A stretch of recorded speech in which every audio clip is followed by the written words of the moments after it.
And speaking of something definitely off, I think there's a lot of people whenever this line first came out who were scratching their head saying like, "Oh, that's interesting." But, again, you dig into the advanced statistics a little bit better and you start to understand the Seahawks go on the road at the Dolphins. The Seahawks, one of the undefeated teams out there, actually one of two teams in the NFL who are undefeated and have covered in every game as well. So they are 3-0 and 3-0 against the spread. 6-point favorites at the Miami Dolphins, Brad. Seahawks, they're letting Russ cook. It's working so far. Defense could be better. Yeah, I mean, you start with the defense, I guess. So my first look here was over. Essentially, both teams banged up in the secondary. It looks like Jamal Adams, he's questionable, and he's obviously they were still one of the worst pass defenses in the Mm-hmm. league with him in there, running all over the field and smashing everyone up. So they're also missing cornerbacks. The Dolphins are the same. Byron Jones is, I think, questionable. Um, Looked unlikely to play from what I can make out from beat reporters. Um, and two real good offenses. Again, we just go back to success rate. It's my favourite in-season predictive metric, I would say. You've got Seahawks third in success rate, and then you've got Miami down at ninth, which is possibly not translated to the scoreboard yet, but they've underperformed on third down. That's the sort of thing that generally regresses to the rest of the offense. We take the larger Mm-hmm. sample, first and second down, and we kind of apply that to third. And so I don't think the Seahawks are going to be stopped at all. I think they're going to carry on doing what they've done all year and put up 35, 40. And then I do think the Dolphins will be able to come back on them. As I said, they've got that strong success rate.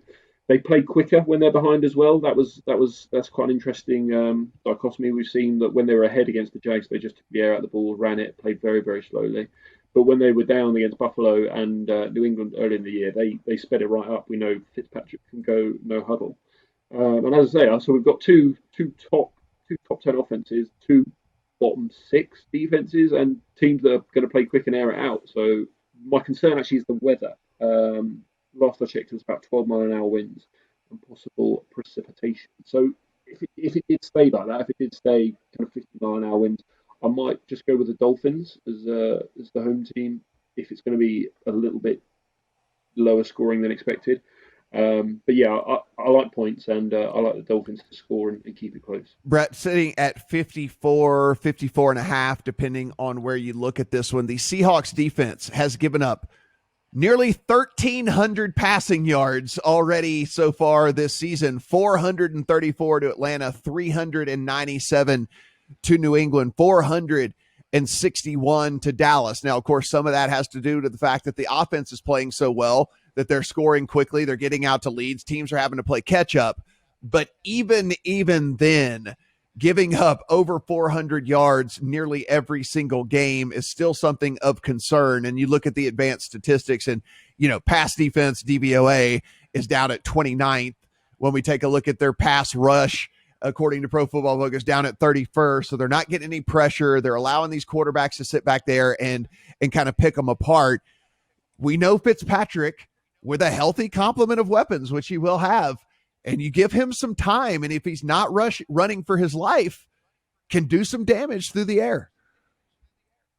This game checks every box for me. I love the over. Yeah. I'm with you guys on that. But the Dolphins, this is my favorite play of the week. Like the Dolphins coming off extra rest, time to get some of their key players like Xavier Howard healthy. That's a huge one. And maybe even Byron Jones. If they get him back, that's against these receivers is huge. And then on the other side, Seattle, the injury report littered with starters on defense. And this is a defense, like you guys have said, has already been gashed in every game this season. Their edge defenders have all of 2 sacks. They attack the quarterback by blitzing, but now Jamal Adams, the best blitzer they have, and an all-world safety is probably not going to play. Like, what is Seattle going to do to get stops here against Fitzpatrick when they haven't shown the ability to get stops against anyone so far this season? They've allowed the most splash plays in the NFL.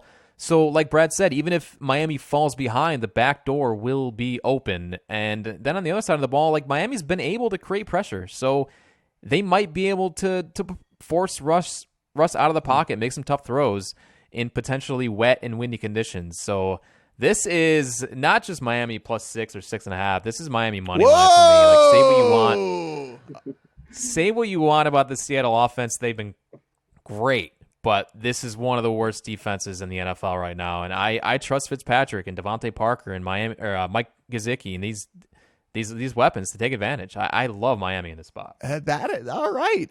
That I like with the bold prediction there. As you mentioned, yeah, I mean the pass rushing from the Dolphins is up in the top 10 right now. Should be able to get a little bit pressure on Russ. Of course, he'll just take off. But I mean, if he's taking off, at least he's not throwing 50-yard bombs down the field. So that's probably a good thing whenever Russ has to run the ball, as opposed to doing that. Yeah, I just love more than anything. I just love points in this game. I know that 54 is a big number. It would surprise me a lot if there were not 60 combined points in this game, just the way that everything lines up. So yeah, I'm with you guys there for sure.